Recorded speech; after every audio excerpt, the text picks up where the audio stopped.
Donc, sans plus attendre, je donne la parole à Caroline Rose. Caroline, tu as la parole.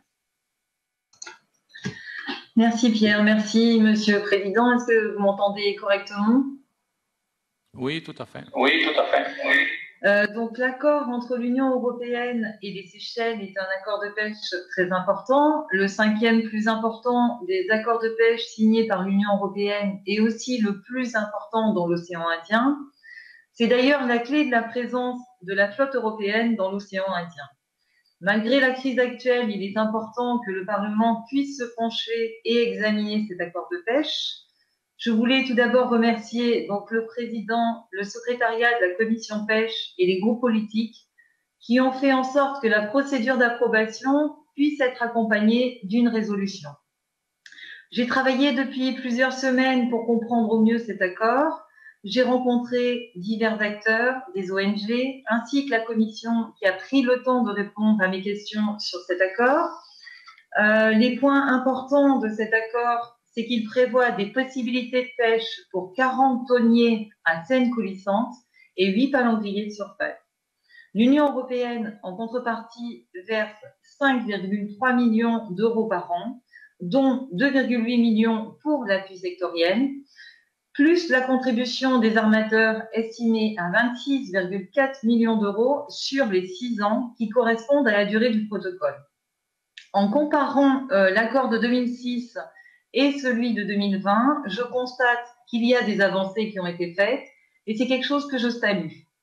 En effet, on y voit un renforcement des contrôles avec une possibilité de mener des inspections conjointes, un renforcement de la coopération entre les Seychelles et l'Union européenne à la Commission des thons de l'océan Indien, une limitation dans l'utilisation des navires de soutien et des DCP.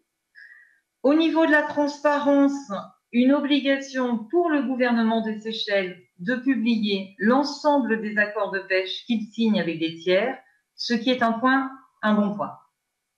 Tout ce que je viens de vous évoquer m'amène en tant que rapportrice à émettre une recommandation positive vis-à-vis de cet accord, mais il y a encore des progrès à faire pour s'assurer que la flotte européenne ne nuise pas aux populations de thon de l'océan Indien et ne met pas en péril la sécurité alimentaire des Seychellois, car en effet, les Seychellois vivent de la pêche au thon, y compris les pêcheurs artisanaux, car eux aussi donc pêchent les thons et donc sont en concurrence directe avec les navires européens. En décembre, j'avais rencontré au Parlement un représentant des pêches séchelloises, avant d'ailleurs d'être désignée rapportrice de cet accord. On a eu divers échanges ensuite, par la suite, et ils m'ont relaté n'avoir jamais été consultés lors de la conclusion de cet accord. Ils ont demandé une réduction d'efforts de pêche et à ce sujet n'ont pas été entendus. Nous devons trouver à l'avenir les mécanismes qui permettent de les inclure dans les discussions. Pour ce qui est du thon albacore dans l'océan Indien, la commission des thons de l'océan Indien alerte depuis plusieurs années sur la surpêche. En 2015, puis ensuite en 2018, dans un rapport qui confirme que l'état du stock n'était pas bon. Il faut des mesures au niveau de la commission des thons de l'océan Indien et la situation est on ne peut plus urgente. On ne va pas pouvoir attendre pour prendre des mesures comme par exemple améliorer la sélectivité, réduire les captures de juvéniles, les prises accessoires ou s'assurer que l'effort de pêche n'augmente pas. Pour ce qui est de l'appui sectoriel, qui est un outil très important pour le développement de la pêche durable, il y a des besoins. Il faut veiller à ce qu'il soit orienté vers le renforcement des contrôles, la collecte et le traitement des données. Il faut aussi améliorer la formation et la sécurité des marins embarqués. C'est la base d'une sécurité en mer. La publication complète de la liste des projets financés avec l'argent du budget européen serait un pas en avant important pour que notre Parlement puisse s'assurer que les projets financés soient bien en accord avec les priorités énoncées, mais aussi envoyer une délégation sur place pour vérifier à ce que ce soit conforme avec ce qui était prévu. Et pas se retrouver, par exemple, avec la problématique du quai construit qui avait été prévu pour les petits pêcheurs à la base et qui finalement, ils n'ont pas eu accès à ce quai. Je vais conclure en remerciant la Commission et la DG Mare qui se sont rendus disponibles afin de répondre à mes questions lors de la rédaction de ce rapport, et ce malgré le confinement. J'ai hâte de pouvoir discuter avec les différents shadows sur cet accord et ce rapport, et je suis ravie de discuter avec les représentants des autres groupes politiques pour obtenir le rapport le meilleur et le plus représentatif possible. Merci.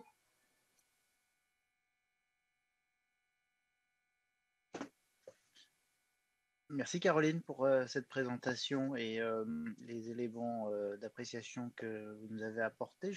Je propose peut-être à Caroline pour quelques éléments de réponse et puis d'éclairage aussi sur les commentaires de nos collègues. Caroline.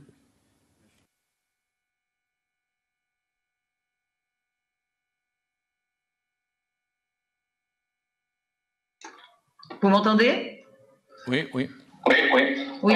Donc sur les éléments par rapport aux différents commentaires, donc tout d'abord je remercie Monsieur Bellamy, Madame Carvallet, en ce qui concerne donc la préservation de la pêche locale, j'entends bien, donc je l'ai mentionné, la protection des espèces aussi, donc le tourisme et la pêche, oui, mais en ayant un bon équilibre par rapport au tourisme et ne pas avoir trop de tourisme de masse pour justement ne pas nuire à la petite pêche et à la pêche locale. Par rapport à Madame Bilbao, l'amélioration des marins, la sécurité en mer, pour moi, c'est très important. La protection des Seychellois par rapport à la sécurité alimentaire, je l'entends bien, et pour une pêche plus durable, en effet. Madame Tomasic, alors comme c'était en anglais, elle a parlé d'aquaculture, de pêche illégale et de pêche de juvéniles. Donc oui, on doit y faire attention et on doit vraiment le mentionner. Et pour ce qui est de Monsieur Van Dalen, oui, j'attends aussi l'analyse de la Commission par rapport au changement de pavillon des navires européens. Et il faut vraiment appuyer et faire en sorte de ne pas avoir de surpêche de ce thon albacore qui est vraiment très problématique. Voilà, c'est ce que je voulais vous rajouter. Merci. Et bien sûr, je serai à l'écoute de chacun et on va travailler ensemble.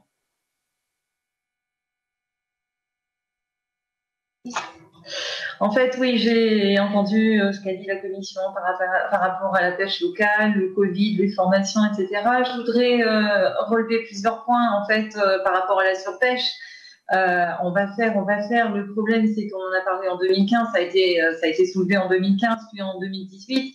Je dirais aujourd'hui que bon, il faut passer de la parole aux actes, il faut qu'on arrête la surpêche du thon albacore. Après, vous avez parlé des DCP biodégradables qui vont remplacer les DCP actuels. Est-ce qu'ils vont s'ajouter aux DCP à un moment donné? Est-ce qu'il va y avoir une période où il y en aura plus du fait qu'il y aura les DCP biodégradables et les autres? Parce que dans ces cas-là, on va se retrouver avec plus de DCP. Vous avez parlé des aires marines protégées à hauteur de 30%, mais est-ce qu'elles ont un plan de gestion qui est suffisamment mis en place? Et après, vous avez parlé dans le fond pour l'écosystème, la préservation de l'écosystème. Mais qui c'est qui va contrôler ces fonds et qui c'est qui va contrôler où cet argent va aller réellement, en fait? Voilà, mes questions.